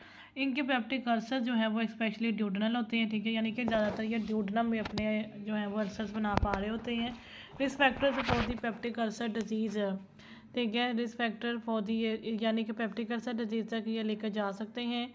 गैस्ट्रिक एडिनोकार्सिनोमा इन दी मार्ट लिम्फोमा, ठीक है, तो पेप्टिक अल्सर डिजीज़ और गैस्ट्रिक एडिनोकार्सिनोमा यानी मैलिग्नेंसी तक भी लेकर जा सकते हैं। मार्ट लिम्फोमा, ठीक है, ये मार्ट लिम्फोमा भी गैस्ट्रिक का ही एक जो है वो ट्यूमर होता है। Most common initial treatment is a triple therapy, क्योंकि ये ट्रिपल पॉजिटिव है, इनकी थेरेपी पे ट्रिपल थेरेपी होती है। अमोक्सिसिलिन हम एक तो हम देंगे मेट्रोनिडाजोल पेनिसिलिन एलर्जी, ठीक है, अमोक्सिसिलिन देंगे, ठीक है। अगर एलर्जी है अमोक्सिसिलिन यानी पेनिसिलिन से तो फिर हम मेट्रोनिडाजोल दे देंगे, ठीक है, प्लस क्लैरिथ्रोमाइसिन, ठीक है, साथ में हम एक और एंटीबायोटिक देंगे, क्लैरिथ्रोमाइसिन देंगे। प्रोटॉन पंप इनहिबिटर, ठीक है, उसमें और प्रोटॉन पंप इनहिबिटर देंगे, ठीक है, ACP हो गया, ठीक है, अमोक्सिसिलिन, क्लैरिथ्रोमाइसिन और proton pump inhibitor. Antibiotics cure pylori, ठीक है, ACP हम इसका याद रख सकते हैं कि antibiotics cure pylori. Bismuth based quadruple therapy is concern about the macrolide resistant, अगर हमें लगे कि पेशेंट के अंदर जो है वो मैक्रोलाइड के रेजिस्टेंट है तो फिर हम बिस्मुथ भी सारी के अंदर जो है वो ट्रिपल थेरेपी के अंदर ऐड कर देते हैं, ठीक है। तो इसको फिर हम क्वाड्रुपल थेरेपी कहते हैं। अगर हम इसमें बिस्मुथ भी ऐड कर देंगे तो ये क्वाड्रुपल थेरेपी बन जाती है, ठीक है। उसके बाद आती हैं स्पायरोकीट्स, ठीक है, तो हेलिकोबैक्टर पायलोरी जो है वो हमने देखा कि ये ट्रिपल पॉजिटिव था, ट्रिपल थेरेपी हमने इसके लिए की, और हमने देखा कि ये एक ऐसा बैक्टीरिया है जो मैलिग्नेंसी तक भी पहुंचा सकता है, क्योंकि ये पेप्टिक अल्सर डिजीज़ करवा देता है, जिसके बाद गैस्ट्रिक एडिनोकार्सिनोमा और मार्ट लिम्फोमा हो सकता है, ठीक है। फिर हमने देखा कि ये क्यों हमारे स्टमक में सर्वाइव कर पा रहा होता है, उसकी वजह ये होती है कि ये अमोनिया प्रोड्यूस करता है, तो यूरिएज के ज़रिए, ठीक है, तो अमोनिया जो है वो अल्कलाइन एनवायरनमेंट बनाता है, और इसका यही अल्कलाइन एनवायरनमेंट इसे हमारी स्टमक की एसिडिटी के अंदर सर्वाइव करने में मदद करता है। उसके बाद आती है स्पायरोकीट्स।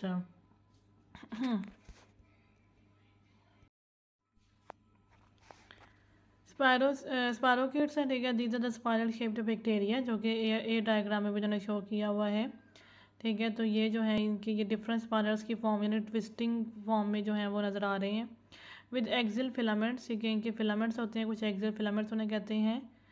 इंक्लूड्स लेप्टोस्पायरा, ठीक है, स्पायरोकीट्स में फिर आते हैं लेप्टोस्पायरा, ट्रेपेनोमा और बोरेलिया, ठीक है। तो एक इसमें लेप्टोस्पायरा आता है, एक इसमें ट्रिपोनीमा, ठीक है, द ट्रिपोनीमा, और एक इसमें आता है Borrelia. Only Borrelia can be visualize using the aniline dyes, ठीक है, राइट और the Giemsa stain in the light microscopy due to the size. तो उन्होंने कहा है कि स्पायरोकीट्स में से जो है वो सिर्फ जो बोरेलिया है वो हमें नज़र आएगा।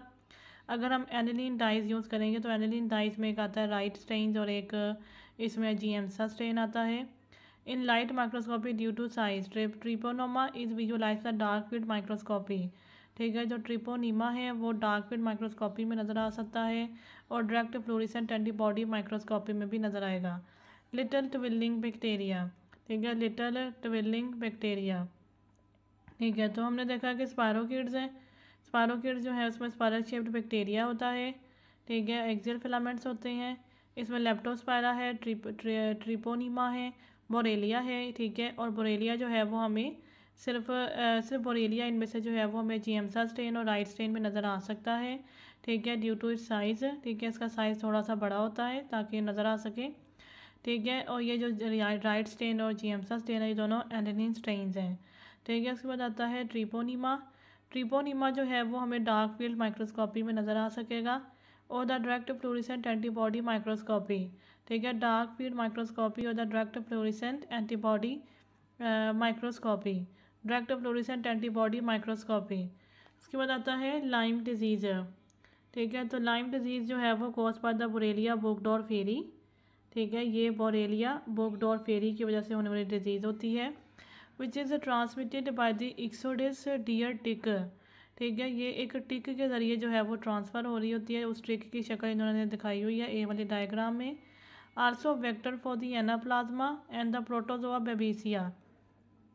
तो ये जो इक्सोडस डियर टिक होती है ना, ये डिफरेंट डिजीज़ को स्प्रेड करने में जो है वो अपना रोल प्ले करती है। उनमें से जो मोस्ट इंपॉर्टेंट वो तो लाइम डिजीज़ है जो कि बोरेलिया बुर्गडॉर्फेरी की वजह से हो रही होती है।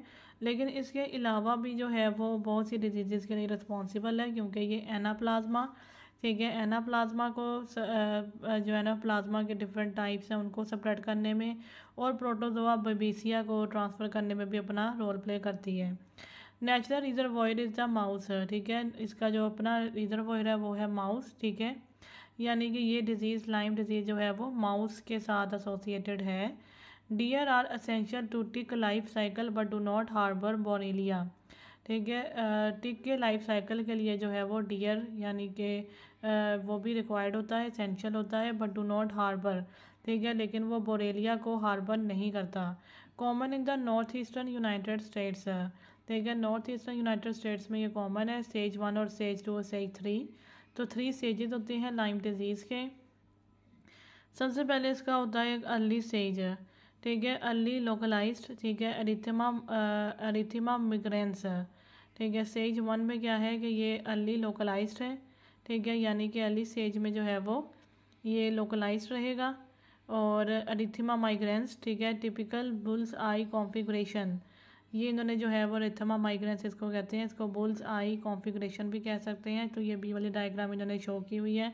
इज़ पैथोगोनोमोनिक पर नॉट ऑलवेज प्रेजेंट, ठीक है। उन्होंने कहा है कि ये चीज़ जो है ये अगर हमें नज़र आ जाए, ये वाला इस तरह का हमें अगर जो रैश है अगर नज़र आ जाए तो हमें फौरी तौर पे पता चल जाएगा कि ये लाइम डिजीज़ है। लेकिन उन्होंने कहा है कि ज़रूरी नहीं है कि ये हमेशा प्रेजेंट हो, इसके अलावा जो है वो फ्लू लाइक सिम्टम्स होंगे। स्टेज 2 को देखें तो वो भी अर्ली होता है, लेकिन इसमें जो डिजीज़ है वो अब डिसमिनेटेड है। सेकेंडरी लीजन्स है, तो इसमें अब इस वजह से सेकेंडरी लीजन्स बनने स्टार्ट हो गए हैं, ठीक है, और कार्डाइटिस हो रही है, ठीक है, एवी ब्लॉक हो सकता है, फेशियल नर्व बेल पाल्सी भी इसमें हो सकती है, माइग्रेटरी मियालजियाज हो सकते हैं, ट्रांजिएंट आर्थराइटिस, ठीक है। तो स्टेज 1 जो थी वो लोकलाइज थी, ठीक है, उसमें एक रैश हो रहा था और साथ में फ्लू लाइक सिम्टम्स है, ठीक है। तो स्टेज 2 है जो है वो डिसमिनेटेड है, ठीक है, इसी वजह से इसमें सेकेंडरी लीजन्स प्रेजेंट हैं। इसमें कार्डाइटिस हो सकती है, एवी ब्लॉक हो सकता है, फेशियल नर्व यानी बेल पाल्सी हो सकता है, माइग्रेटरी मियालजियाज और द ट्रांजिएंट आर्थराइटिस इसमें हो सकती है। स्टेज 3 जो है वो लेट डिसमिनेटेड है, ठीक है, एनसेफलोपैथी, ठीक है, ये लेट डिसमिनेटेड स्टेज है। इसमें एनसेफलोपैथी हो सकती है, क्रॉनिक आर्थराइटिस है, पेरिफेरल न्यूरोपैथी है, ठीक है, यानी कि अब काफ़ी जो है वो सीरियस किस्म के अब सिम्टम्स होने लग गए हैं। एनसेफलोपैथी यानी कि ब्रेन अफेक्ट हो रहा है इसमें, क्रॉनिक आर्थराइटिस है, पेरिफेरल न्यूरोपैथी है।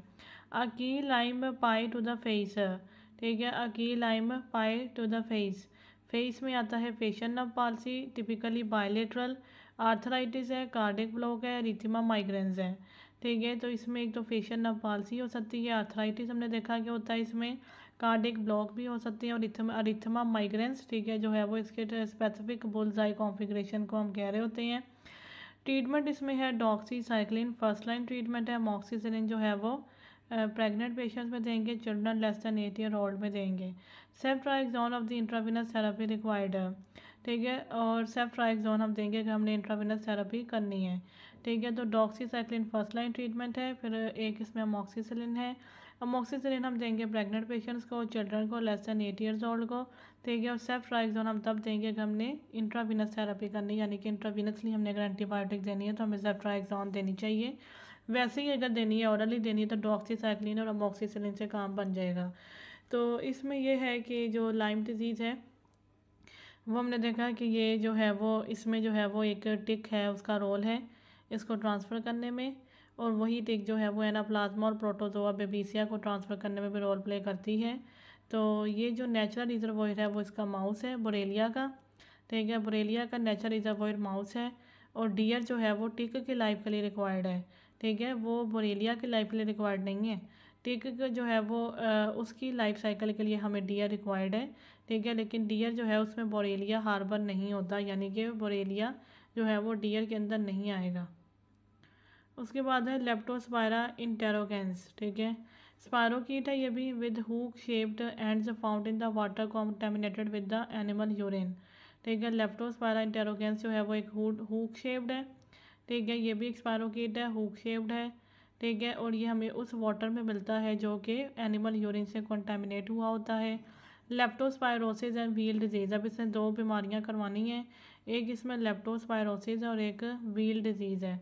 लेप्टोस्पायरोसिस जो है उसमें फ्लू लाइक सिम्टम्स हो जाएंगे, ठीक है। और मियालजियाज हैं, स्पेशली ऑफ द कार्ल्स, ठीक है। जो कार्ल्स हैं उन पे जो है वो मियालजियाज यानी कि मसल पेन हो रही होगी, ठीक है। जॉन्डिस है, फोटोफोबिया विद कंजक्टिवल सफ्यूजन, ठीक है। फोटोफोबिया हो रहा होगा और कंजक्टिवल सफ्यूजन यानी एरिथेमा विदाउट एक्सुडेट, ठीक है। सफ्यूजन का मतलब ये होता है कि एरिथेमा तो हुआ हुआ यानी रेडनेस तो हुई है विदाउट एक्सुडेट, लेकिन वहाँ पे कोई एक्सुडेट नहीं है।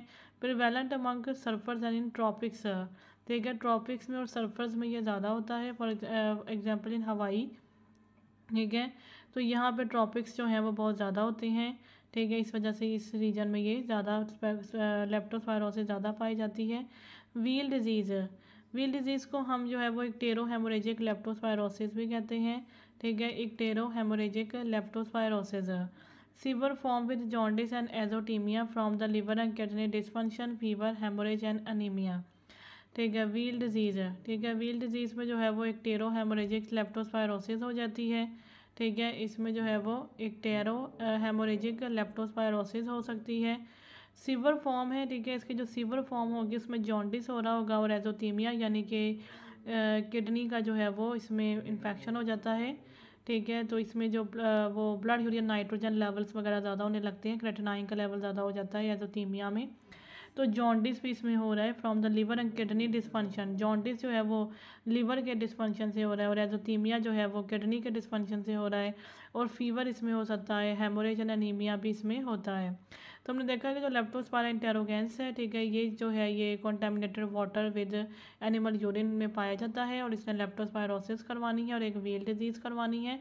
लेप्टोस्पायरोसिस इसमें जो है वो इतनी फीवर नहीं होती, इसमें फ्लू लाइक सिम्टम्स हैं, मियालजियाज हैं, जॉन्डिस है, फोटोफोबिया है और कंजक्टिवल जो सफ्यूजन है, ठीक है। ये सर्फर्स और ट्रॉपिक्स में पाई जा रही है।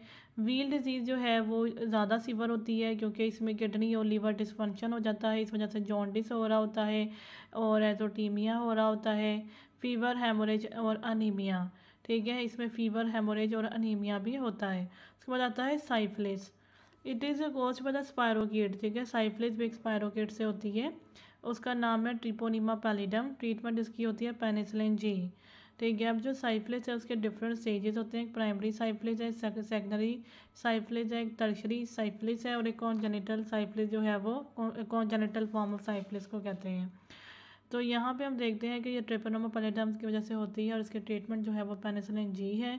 सबसे पहले आती है प्राइमरी साइफिलिस, ये लोकलाइज डिजीज़ है, प्रेजेंटिंग विद पेनलेस चांकरे, ठीक है। ये लोकलाइज डिजीज़ और इसमें पेनलेस जो है वो चांकरे बन जाता है, ठीक है।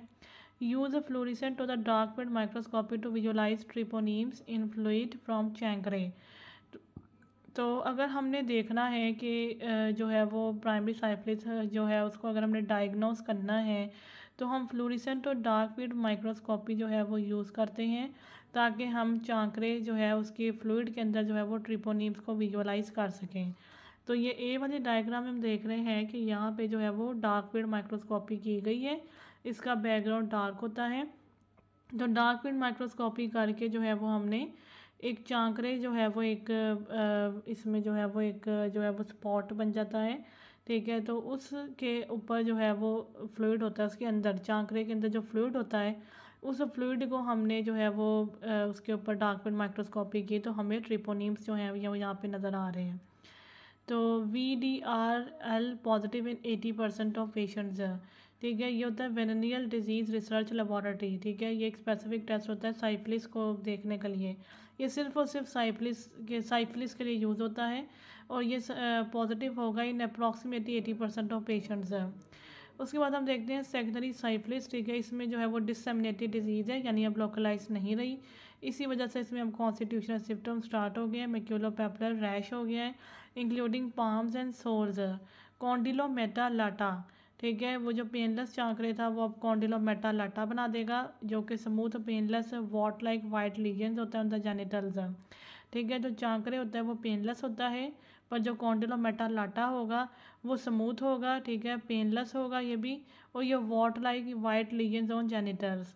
लिम्फाडिनोपैथी भी हो जाती है इसमें। ठीक है, लिम्फ नोड्स स्वॉलन हो जाएंगे। पैची हेयर लॉस, ठीक है, हेयर लॉस जो है वो पैचेस के फॉर्म में हो रहा होगा। Also confirmable with the dark field microscopy, इसको भी हम डार्क फील्ड माइक्रोस्कोपी से जो है वो कंफर्म कर सकते हैं। सेरोलॉजिक टेस्टिंग जो है वो इसके लिए है VDRL, ठीक है, यानी venereal disease research laboratory test, और RPR। ठीक है, तो ये है जो RPR जो ये नॉन स्पेसिफिक टेस्ट है।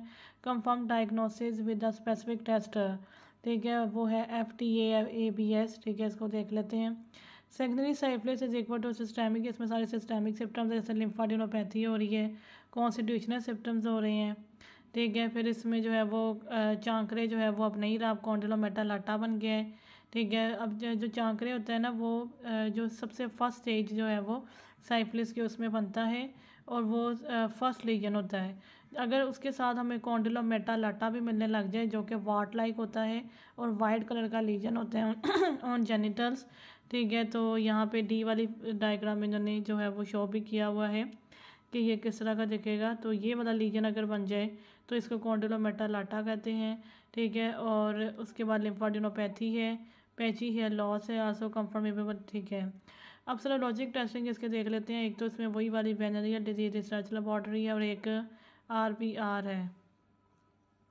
तो इसको देख लेते हैं कि ये कौन सा होता है। तो RPR हम कहते हैं रैपिड प्लाज्मा रिएजिंग को। It is a screening test for syphilis. ठीक है, साइफिलिस के लिए ये स्क्रीनिंग टेस्ट है। ठीक है, it measures substances proteins called antibodies that are present in the blood of people who may have the disease. ठीक है, तो इसने जो है वो प्रोटीन्स को यानी कि एंटीबॉडीज़ को डिटेक्ट करता है ये टेस्ट, जो उन लोगों के ब्लड में प्रेजेंट होती हैं जिनको ये डिजीज़ हो। ठीक है, साइफिलिस हो। Blood is drawn from the when. ठीक है, ब्लड जो है वो हम वेन से लेते हैं। ठीक है, जब हमने उसमें चेक करना हो कि एंटीबॉडीज़ बनी हुई हैं या नहीं। Usually from the inside of the elbow और the back of the hand. ठीक है, इनसाइड ऑफ द एल्बो या बैक ऑफ द हैंड से हम ब्लड लेंगे, फिर उस ब्लड में हम चेक करेंगे कि एंटीबॉडीज़ जो हैं वो हम मौजूद हैं या नहीं। तो वो जो एंटीबॉडीज़ हैं वो प्रोटीन्स हैं डिफरेंट, जो अगर प्रेजेंट हो तो उसका मतलब ये है कि पेशेंट को वाकई ही साइफिलिस है। तो FTA-ABS हमने देख रहे थे, तो ये है fluorescent treponemal antibody absorption test. It is use to detect antibodies to the bacteria Treponema pallidum which causes syphilis. ठीक है, ये स्पेसिफिक टेस्ट होता है साइफिलिस को डिटेक्ट करने के लिए। तो ये एंटीबॉडीज़ को डिटेक्ट करता है, उन एंटीबॉडीज़ को जो कि उस बैक्टीरिया के अगेंस्ट बनती हैं जो साइफिलिस करवाता है। उस बैक्टीरिया का नाम है ट्रिपोनोमा पैलिडम। ठीक है, तो इसका है FTA-ABS जो है उसका मतलब है फ्लोरेसेंट ट्रिपोनोमल एंटीबॉडी एब्जॉर्प्शन टेस्ट। ठीक है, ये ABS जो है ये एब्जॉर्प्शन के लिए है, और ये जो फ्लोरेसेंट ट्रिपोनोमल एंटीबॉडी है ये FTA है। ठीक है, फ्लोरेसेंट ट्रिपोनिमल, ठीक है, एंटीबॉडी। तो आगे ABS है, तो ये एब्जॉर्प्शन के लिए होता है। तो ये हमने देख लिया कि ये एंटीबॉडीज़ को डिटेक्ट करेगा जो कि ट्रिपोनोमा पैलिडम के अगेंस्ट बनेंगी। ठीक है। तो इस तरीके से हम जो है वो स्पेसिफिकली डिटेक्ट कर सकते हैं कि साइफिलिस हुई है या नहीं। तो उसके बाद हमने देखा कि सेकेंडरी साइफिलिस जो है वो सिस्टेमिक है और लेटेंट साइफिलिस, ठीक है, पॉजिटिव सीरोलॉजी विदाउट सिम्टम्स में फॉलो। तो जो सेकेंडरी साइफिलिस है उसके बाद जो है वो लेटेंट साइफिलिस भी हो सकती है, ठीक है। जो लेटेंट साइफिलिस होती है उसमें ये होता है कि सेरोलॉजी तो पॉजिटिव होगी लेकिन सिम्टम्स नहीं होंगे, यानी सेरोलॉजिकली तो जो है वो साइफिलिस वाली सारी फाइंडिंग्स मिल रही होंगी, यानी कि VDRL और RPR टेस्ट भी पॉजिटिव आ जाएगा, FTA ABS टेस्ट भी इसमें पॉजिटिव आ जाएगा, लेकिन सिम्टम्स नहीं होंगे। तो ये जो लेटेंट साइफिलिस है ये सेकेंडरी साइफिलिस के बाद भी हो सकती है। उसके बाद आती है टर्शरी साइफिलिस। टर्शरी साइफिलिस जो है उसमें गम्मास बन जाते हैं, ठीक है। अब पहले चांकरे था, फिर उसके बाद कॉन्डिलोमेटा लेटा था, अब गम्मास बन जाएंगे। ये क्रॉनिक ग्रैनुलोमास होते हैं। इसमें फिर ओटाइटिस भी हो सकती है, ठीक है। एओर्टा का इसमें मतलब जो है वो इन्फेक्शन हो सकता है। वाजा वेजोरम डिस्ट्रक्शन, ठीक है, ओटाइटिस हो सकती है वाजा वेजोरम डिस्ट्रक्शन की वजह से। और न्यूरोसाइफिलिस इसमें हो सकती है, टेबिस डोर्सालिस इसको कहते हैं, जनरल परीसिस, ठीक है। न्यूरोसाइफिलिस जो है उसमें परीसिस हुई होगी, यानी कि सेंसेशंस डिक्रीज हुई होती हैं। और इसमें आर्गेल रॉबर्टसन प्यूपिल हो जाता है, ठीक है। ये ऐसा प्यूपिल होता है जो एकोमोडेशन के साथ कंस्ट्रक्ट कर रहा होता है but is not reactive to light, ठीक है। लाइट के साथ ये जो है वो कोई रिस्पॉन्स नहीं शो करेगा, लेकिन एकोमोडेशन के साथ ये कंस्ट्रक्ट कर रहा होगा, इसे कहते हैं आर्गेल रॉबर्टसन प्यूपिल। तो ये सारी फाइंडिंग्स हमें बनेंगी टर्शरी साइफिलिस में। उसके बाद इसके साइंस हैं ब्रॉड बेस्ड अटाक्सिया, ठीक है, यानी कि अटाक्सिया कहते हैं लैक ऑफ कोऑर्डिनेशन को, बैलेंस को। तो वो इसमें ब्रॉड बेस्ड होगा, ठीक है, यानी कि इसमें जो है वो lack of coordination broad based नज़र आएगी।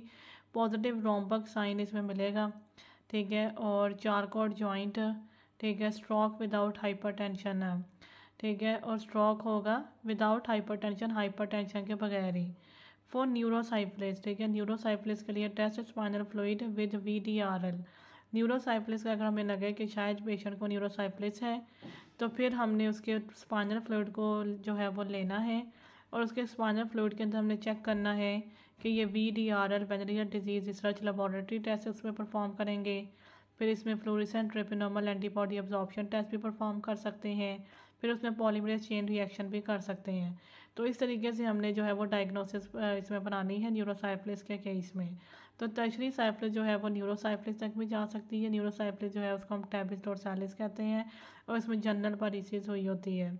इसमें जो है वो और भी जो है वो हार्ट की भी इन्वॉल्वमेंट है, एओर्टा की, ओटाइटिस हो रहा है, बाकी इसमें लीजन्स कुछ बन जाते हैं, गम्मास, ठीक है। ये वाले डायग्राम में यहाँ पे शो किए हुए हैं। तो ये वाले डायग्राम में जो इतना बड़ा लीजन जो है जिसने फेस को कवर किया हुआ है ये गम्मा इसको कहते हैं। तो वो टर्शरी साइफिलिस में जो है वो बहुत ही प्रोमिनेंट नज़र आ रहा होगा। कॉन्जेनिटल साइफिलिस, ठीक है, presents with the facial abnormality such as rhagades, ठीक है। ये जो कॉन्जेनिटल साइफिलिस होती है ये फेशियल एब्नॉर्मलिटीज़ के साथ प्रेजेंट हो रही होती है, सच एज रेगाटिस, ठीक है। Linear scars at the angle of mouth, ठीक है। रेगाटिस कहते हैं लीनियर स्कार्स को जो कि एंगल ऑफ माउथ पे बन जाते हैं। ब्लैक एरो इन एफ, ठीक है, तो ब्लैक एरो से ही हमें नज़र आ सकते हैं। स्नफल्स, नेज़ल डिस्चार्ज, ठीक है, स्नफल्स में क्या होगा कि नेज़ल डिस्चार्ज होंगे, ठीक है। सेल्डर नोज है नॉच्ड, ठीक है, इसको कहते हैं सैडल नोज होगा और नोच्ड टीथ होगा, ठीक है। ये नोच टीथ होगा इसको हम हचिंगसन टीथ भी कहते हैं, ठीक है, हचिंगसन टीथ। मलबरी मॉलर्स होंगे, ठीक है, and short maxilla, sabre shins, ठीक है। ये सारी की सारी फेशियल एब्नॉर्मलिटीज़ हैं जो हमें मिल सकती हैं कॉन्जेनिटल साइफिलिस में, ठीक है। और क्रेनियल नर्व एड की जो है वो भी इन्वॉल्वमेंट होगी, इस वजह से डीपनेस हो रही होगी। To prevent treat patient early in pregnancy as placenta transmission typically occurs after first trimester. तो अगर हम प्रिवेंट करना चाहते हैं कि पेशेंट जो प्रेग्नेंट पेशेंट है कहीं उसके जो बेबी है उसको ये ना हो, कॉन्जेनिटल साइफिलिस ना हो, तो हमें जो है वो फर्स्ट ट्राइमेस्टर से पहले पहले जो है वो ट्रीटमेंट करनी चाहिए, क्योंकि प्लेसेंटल ट्रांसमिशन जो है वो फर्स्ट ट्राइमेस्टर के बाद होती है। तो अगर हम पहले पहले ही ट्रीटमेंट कर लेंगे प्रेगनेंसी के दौरान तो फिर उससे ये ट्रांसमिशन जो है वो रुक सकती है। उसके बाद यहाँ पे हम देख लेते हैं ये जो एरोस शो किए हुए फर्स्ट ए में हम देखते हैं कि ये जो इन्होंने हमें शो किया वो ये क्या है। तो ए में उन्होंने हमें शो की हुई है ये डार्क फील्ड माइक्रोस्कोपी के अंदर जो है वो ट्रिपोनियम्स हमें नज़र आ रहे हैं उस फ्लूइड में जो हमने चैंक्रे से लिया है, ठीक है। चैंक्रे एक जो है वो फ्लूइड फिलेट जो है वो लीजन होता है, तो उससे हमने ये फ्लूइड लेके उसके ऊपर जब हमने डार्क फील्ड माइक्रोस्कोपी परफॉर्म की तो हमें ये ए वाली जो डायग्राम है ये नज़र आई। उसके बाद बी में देखते हैं तो ये मैक्यूलोपेपुलर रैश है जो कि सेकेंडरी साइफिलिस में हो रहा है। पूरी बॉडी में जो है वो एक इस तरह से जो है वो स्पॉट्स बन गए हैं डॉट डॉट से, तो ये डिफ्यूज डिजीज़ डिसेमिनेटेड डिजीज़ की जो है वो निशानी है, ठीक है। उसके बाद इंक्लूडिंग पाम्स में ये किस तरह के होंगे, ठीक है, ब्लैक कलर के होंगे, ठीक है। वैसे बॉडी में ये पिंक कलर के हैं लेकिन पाम्स में इनका कलर जो है वो ब्लैक है, जो कि हम इस डायग्राम में देख सकते हैं, ठीक है। डी में हमने देखा कि ये जो सी है वो दोनों तरफ से पाम्स में शो किए हुए हैं, ठीक है। ये ब्लैक भी हो सकते हैं और पिंक भी हो सकते हैं, ठीक है। उसके बाद जो डी है उसमें उन्होंने हमें कॉन्डिलोमेटा लाटा की अपीयरेंस शो की हुई है, जेनिटस में बनने वाला लीजन होता है ये। उसके बाद ई में उन्होंने हमें गम्मा शो किया हुआ कि किस तरह से इतना बड़ा लीजन ये बन जाता है टर्शरी साइफिलिस पे, ठीक है। उसके बाद एफ़ में उन्होंने हमें शो किए हुए हैं जो वो है एंगल ऑफ माउथ पे लीनियर स्कार्स और नेज़र डिस्चार्ज, ठीक है। स्नफल्स, ठीक है, nasal discharge arrow in F, red arrow जो है वो हमें नेज़र डिस्चार्ज शो कर रहा है, स्नफल्स जिसे कहते हैं, ठीक है। और एंगल ऑफ माउथ पे जो रैशेस बने हुए हैं, ठीक है, वो हमें जो है वो नज़र आ रहे हैं, तो ये रेगडिस इन्हें कहते हैं, ठीक है। एंगल ऑफ माउथ जो है उसमें ये ब्लैक एरो से जो शो किया हुआ है एफ वाली डायग्राम में वो रेगडिस है, और जो नाक से जो है वो रेड कलर का जो फ्लूइड नेज़र डिस्चार्ज निकल रहा है उसे कहते हैं स्नफल्स। उसके बाद जो टीथ है वो किस तरह से उनकी शेप अल्टर हुई हुई है, ठीक है। उसके ये हचिनसन टीथ इसको कहते हैं, ये नॉच्ड है, ठीक है, पे एक नॉच सा बना हुआ है, तो ये नॉच टीथ जो है वो भी हमें कॉन्जेनिटल साइफिलिस के प्रेजेंटेशन में नज़र आएंगे, तो वो जी वाले डायग्राम में शो किए हुए हैं।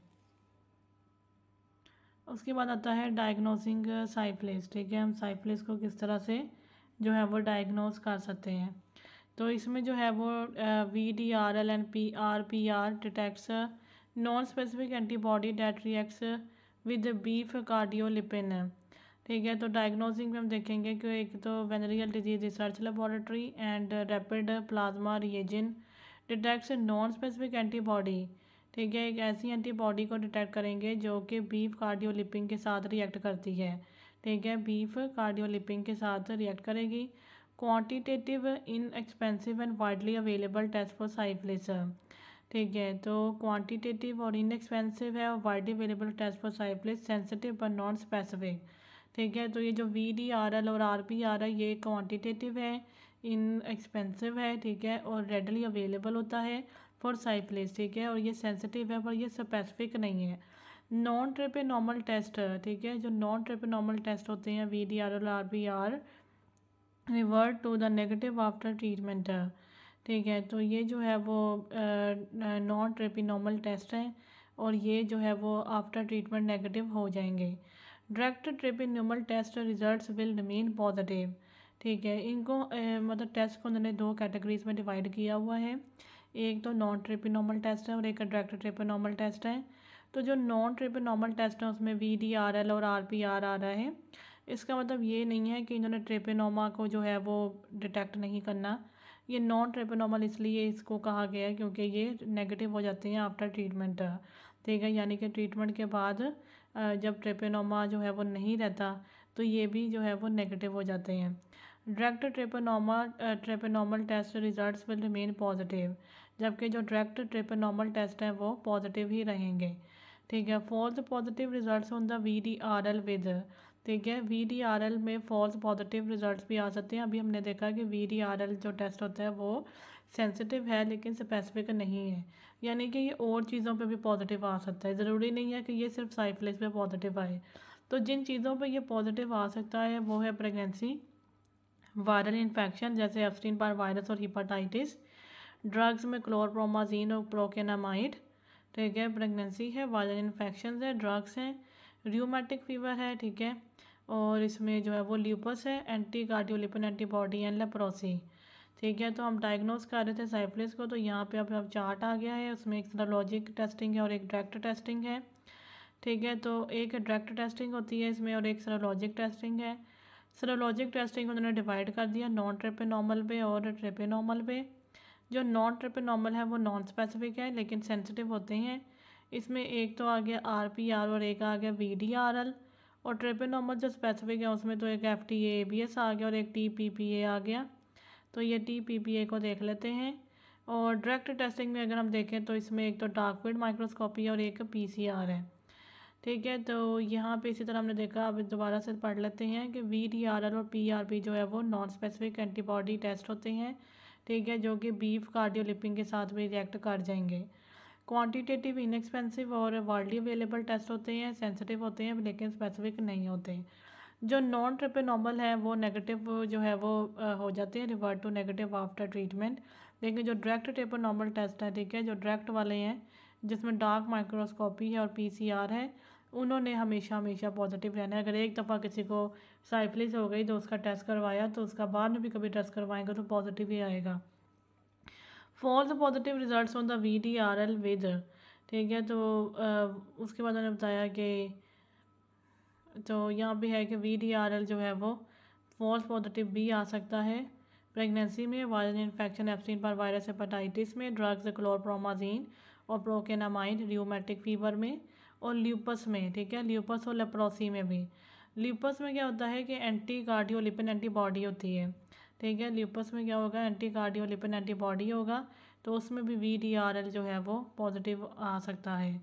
ठीक है, तो अब यहाँ पे हमने देखना था कि TPPA कौन सा टेस्ट होता है। ठीक है, तो ये है the Serodia Treponema pallidum particle agglutination test. ठीक है, यानी Treponema pallidum particle agglutination test TPPA is a treponemal test for the serologic detection of antibodies. तो इसमें भी हमने एंटीबॉडीज़ की डिटेक्शन करनी to the various species and sub species of pathogenic Treponema. ठीक है, जिसमें हमने डिफरेंट एंटीबॉडीज़ को जो है वो डिटेक्ट करना होता है जो स्पीशीज़ और सब स्पीशीज़ ऑफ पैथोजेनिक ट्रेपेनोमा के अगेंस्ट बन रही होती हैं। The positive agent of syphilis, ठीक है, जो कि साइफिलिस करवाता है, योज पिंटा बीजल एंड एंटेमिक साइफिलिस। ये योज पिंटा का तो नहीं पता, तो ये कभी नाम पढ़े नहीं है, लेकिन हमारे लिए जो इम्पोर्टेंट है वह यहाँ पे वो यही है कि ट्रेपेनोमा जो है वो साइफिलिस करवाता है। तो ट्रेपेनोमा को डिटेक्ट करने के लिए ये TPPA जो है वो हम करवा सकते हैं, यानी ट्रेपेनोमा पैलिडम, ठीक है, पार्टिकल एग्लूटिनेशन टेस्ट। इसमें भी हमने एंटीबॉडीज डिटेक्ट करनी है। तो ये सारे सेरोलॉजिक टेस्ट हैं, जितने सेरोलॉजिक टेस्ट होते हैं उसमें हमारा टारगेट यही होता है कि हमने एंटीबॉडीज़ को डिटेक्ट करना होता है। तो सेरोलॉजिक टेस्टिंग में एक नॉन ट्रेपेनॉर्मल और एक ट्रेपेनॉर्मल थे। नॉन ट्रेपेनॉर्मल उनको क्यों कह रहे थे, क्योंकि वो सेंसिटिव नहीं है। ठीक है, और सेंसिटिव हैं लेकिन स्पेसिफिक नहीं है, नॉन स्पेसिफिक है, इस वजह से उनको नॉन ट्रेपेनॉर्मल कह रहे हैं। तो इसमें दो आते हैं, एक रैपिड प्लाज्मा रिएजन और the venereal disease research laboratory test. और ट्रेपेनॉर्मल जो है वो उसमें जो स्पेसिफिक है उसमें आता है एक fluorescent treponemal antibody absorption test, और एक इसमें TPPA आता है, यानी कि Treponema pallidum particle agglutination test. Direct testing में एक डार्क फील्ड माइक्रोस्कोपी और एक PCR है। ठीक है, डायरेक्ट टेस्टिंग में जो है वो हम कोई भी एंटीबॉडीज़ वगैरह को डिटेक्ट करने की कोशिश नहीं कर रहे होते। उसके बाद आता है जेरिस हर्शिमर रिएक्शन। ठीक है, जेरिस हर्शिमर रिएक्शन, ठीक है, फ्लू लाइक सिम्टम्स हो रहे हैं इसमें, फीवर, चिल्स, हेडेक, मियालजियास वगैरह। After antibiotics are started due to the host response to the sudden release of bacterial antigens. ठीक है, जब हम एंटीबायोटिक स्टार्ट करते हैं तो हमें फ्लू लाइक सिम्टम्स हो रहे होते हैं due to the host response to sudden release of bacterial antigens. ठीक है, और ये जो हमें जो है वो डिफरेंट सिम्टम्स हो रहे होंगे वो इसलिए हो रहे होंगे क्योंकि होस्ट जो है वो रिस्पॉन्स कर रहा है sudden release of bacterial antigens. ठीक है, जब बैक्टीरियल एंटीजेंस जो है वो सडनली रिलीज हो रहे होंगे तब हमें ये जेरिस हर्शिमर रिएक्शन होता है।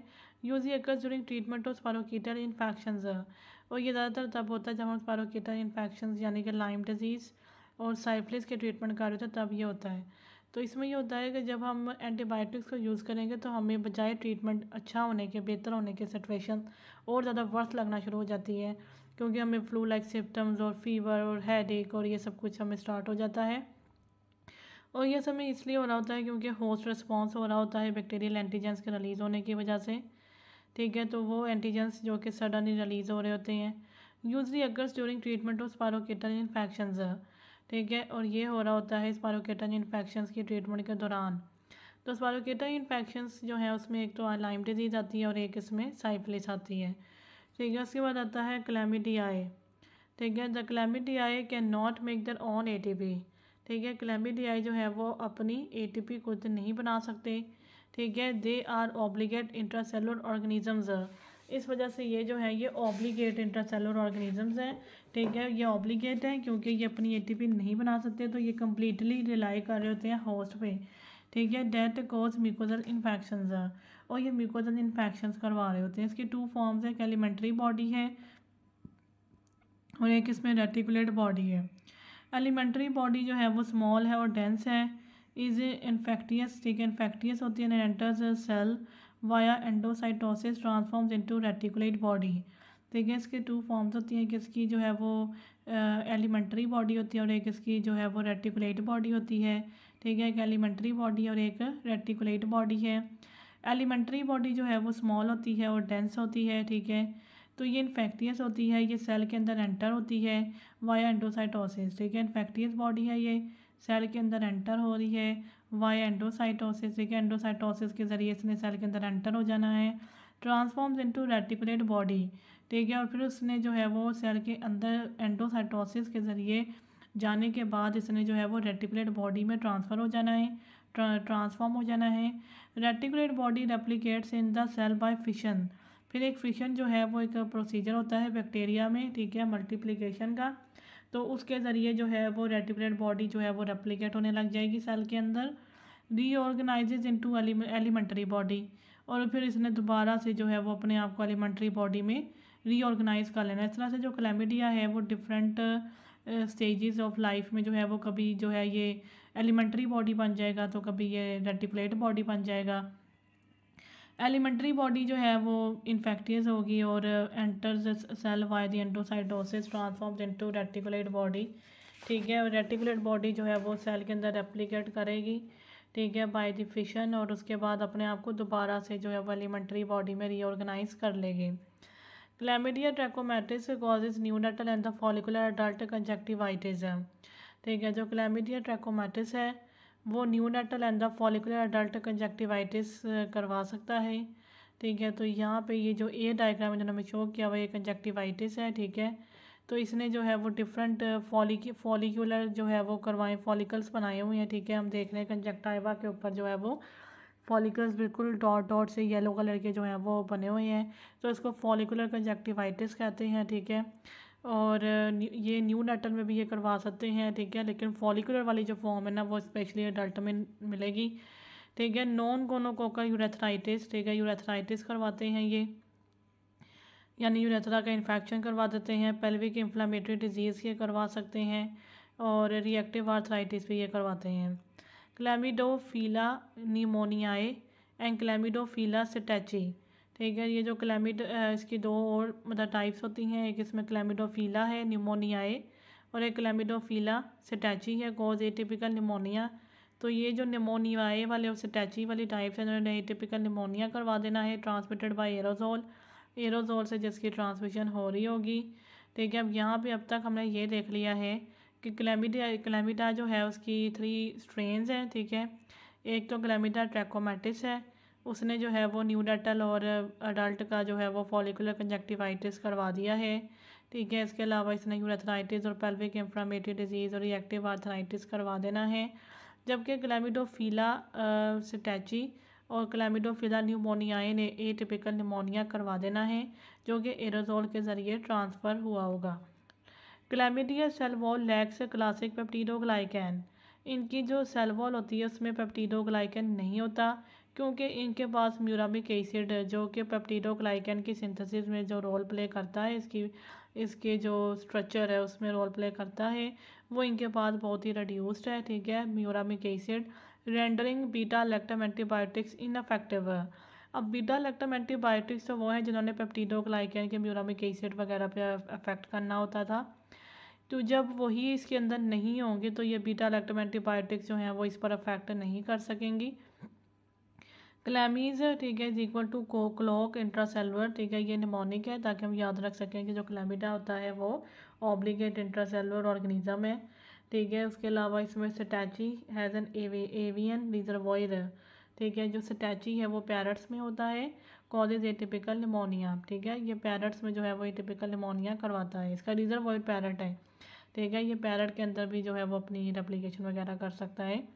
लैब डायग्नोसिस हम देखते हैं तो इसमें पीसीआर है, न्यूक्लिक एसिड एम्प्लीफिकेशन टेस्ट है।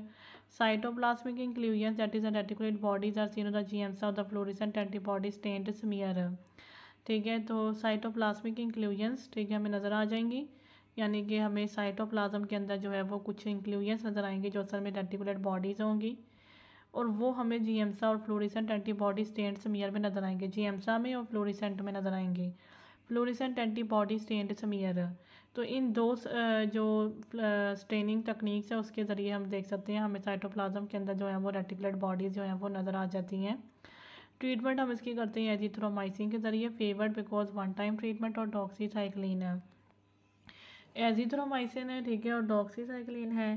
एजिथ्रोमाइसिन जो है वो फेवर्ड है बिकॉज वन टाइम ट्रीटमेंट है, ठीक है। एजिथ्रोमाइसिन जो है वो वन टाइम ट्रीटमेंट होती है, और doxycycline add ceftriaxone for the possible concomitant gonorrhoea. तो उन्होंने कहा है कि सेफ्ट्राइक्सोन को ऐड करें for the possible concomitant gonorrhoea. Ceftriaxone को हम ऐड करेंगे, ठीक है, कॉन्कोमिटेंट गोनोरिया के लिए, ठीक है। द क्लैमिडिया ट्रैकोमैटिस सेरोटाइप्स, ठीक है। अब ट्रैकोमैटिस के सेरोटाइप्स को देख लेते हैं। इसमें टाइप ABC है, टाइप D से लेके K तक, फिर टाइप L1, L2 और L3। इसकी डिफरेंट सेरोटाइप्स के जो है वो डिफरेंट इन्फेक्शंस करवाने हैं, तो वो हम पढ़ लेते हैं। तो यहाँ पे हमने देखा कि इससे पहले कि हम ये इसकी सेरोटाइप्स को देखें ट्रैकोमैटिस की, पहले हम देख लेते हैं कि ट्रीटमेंट हम क्या करेंगे। हम एजिथ्रोमाइसिन यूज़ करते हैं, ठीक है, बिकॉज वन टाइम ट्रीटमेंट, क्योंकि हमने एक ही टाइम पे ट्रीटमेंट अगर करनी है तो हम एजिथ्रोमाइसिन यूज़ करेंगे, और डॉक्सीसाइक्लिन, एजिथ्रोमाइसिन के अलावा हम डॉक्सीसाइक्लिन भी दे सकते हैं, लेकिन अगर वन टाइम ट्रीटमेंट करनी है तो फिर एजिथ्रोमाइसिन ही यूज़ करना चाहिए। Add ceftriaxone for the possible concomitant gonorrhoea, और हमें साथ में सेफ्ट्राइक्सोन भी दे देना चाहिए अगर साथ में गोनोरिया भी हुआ हुआ है, ठीक है, क्योंकि हमने ये पढ़ा है कि क्लैमिडिया ट्रैकोमैटिस जो है वो नॉन गोनोकोकल यूरेथ्राइटिस करवाता है, ठीक है। तो अगर गोनोरिया जो है वो साथ में हुआ हुआ है, यानी कि निजेरिया गोनोरिया का इन्फेक्शन साथ में हुआ हुआ है, तो तब हमें जो है वो साथ में सेफ्ट्राइक्सोन भी दे देनी चाहिए, एजिथ्रोमाइसिन और डॉक्सीसाइक्लिन के साथ में हमें तब सेफ्ट्राइक्सोन भी दे देनी चाहिए। क्लैमिडिया ट्रैकोमैटिस की जो है वो अब सेरोटाइप्स करते हैं।